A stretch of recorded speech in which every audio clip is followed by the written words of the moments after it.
హరే కృష్ణ. భాగవతం కేవలం భక్తి ప్రధానమైన గ్రంథం. ఇందులో వివిధ రకాల వ్యక్తులు వివిధ రకాల భక్తి మార్గాలను అనుసరించారు.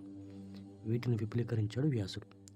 ప్రస్తుతం మనందరి దృష్టిలో భక్తి అంటే ప్రతిరోజు దేవాలయమునకు వెళ్ళడం, రోజుకో దేవుడికి పూజలు చేయడం, కొబ్బరికాయలు కొట్టడం, మహానివేదన చేయడం, అడ్డబొట్టు నిలువుబొట్టు, స్వామికి నగలు కిరీటాలు చేయించడం, బిందెల కొద్ది పాలు అభిషేకాలు చేయించడం, మైకులు పెట్టి పెద్దగా పూజలు భజనలు చేయించడం, ఇదే భక్తిగా మనం ఫీల్ అవుతున్నాం. నిజానికి భక్తి అంటే ఇది కాదు. పైన చెప్పినవి అన్నీ మన గురించి, మన భక్తి గురించి ఇతరులకు తెలియచెప్పడానికి మనం పడే ఆరాటం మాత్రమే. అసలైన భక్తి అంటే ఏమిటో వ్యాసుడు భాగవతం ద్వారా మనకు తెలియపరిచాడు. భక్తికి కావాల్సింది నిర్మలమైన మనస్సు, స్వచ్ఛమైన అంతఃకరణ, తాను నమ్మిన దేవుడి మీద అచంచలమైన విశ్వాసం. ఈ భక్తి మన మనసు అడుగుల పొరల నుంచి రావాలే కానీ పైన చెప్పిన ఆడంబరాల వల్ల రాదు. ఈ భక్తికి ధనం అవసరం లేదు, ఆర్భాటం అంతకన్నా అవసరం లేదు. కటిక పేదవాడి దగ్గర నుండి సంపన్నుడి వరకు ఆచరించదగినది ఈ భక్తి మాత్రం. భక్తి మనుషుల్లోనే కాదు, జంతువులను కూడా ఉంటుంది అని స్పష్టంగా తెలియజేశాడు వ్యాసుడు. అదే గజేంద్ర మోక్షం కథ.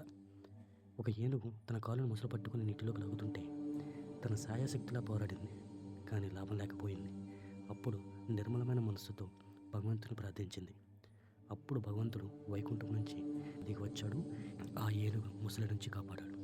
కాబట్టి దైవభక్తి అనేది కేవలం మానవులకు మాత్రమే కాదు, జంతువులకు కూడా ఉంటుందని చెప్పడమే భాగవతంలోని గజేంద్ర మోక్షం కథ. ఇదిలా ఉండగా మనకు ఒక జాడ్యం ఉంది, అదే కుల వ్యవస్థ. ఒకే కులం వారు మాత్రమే పూజలు చేయాలా, లేక అన్ని కులాల వారు పూజలు చేయవచ్చా, కింది కులాల వారు దేవుని మీద భక్తి కలిగించవచ్చా, ఒకలా భక్తి కలిగితే పాపమా, వారు పూజలు చేస్తే పాపమా, ఇవన్నీ మనకు మామూలుగా కలిగే సందేహాలు. నిజానికి దైవభక్తికి ఏ కులము జాతి అడ్డురాదు, అందరూ దైవభక్తికి అర్హులు అని భాగవతం స్పష్టంగా చెప్తుంది. అదే ప్రహ్లాదుని కథ. ప్రహ్లాదుని కథలో ఈ విషయాన్ని చాలా స్పష్టంగా చాటి చెప్తుంది. ప్రహ్లాదుడు ఒక రాక్షసరాజు హిరణ్యకశిపుని కొడుకు, కానీ దైవభక్తి కలవాడు. ప్రహ్లాదుని తండ్రి హిరణ్యకశిపుడు ఒక రాక్షసుడు, తను ఒక దైవద్వేషి.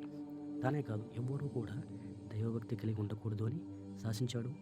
కానీ బాలుడు ప్రహ్లాదుడు తండ్రి మాటను ధిక్కరించి దైవభక్తిని బాహాటంగా ప్రదర్శించాడు. ఎన్నో బాధలు పడ్డాడు. ఆఖరకు ప్రహ్లాదుని రక్షించడానికి ఆ దైవమే స్తంభం చీల్చుకుని వచ్చి ఆ రాక్షసుని చంపి ప్రహ్లాదుని రక్షించింది. కాబట్టి దైవభక్తికి కులము జాతి అడ్డు కాదు అని ఆ మహాభాగవతం మనకి స్పష్టంగా తెలియజేస్తుంది. హరే కృష్ణ.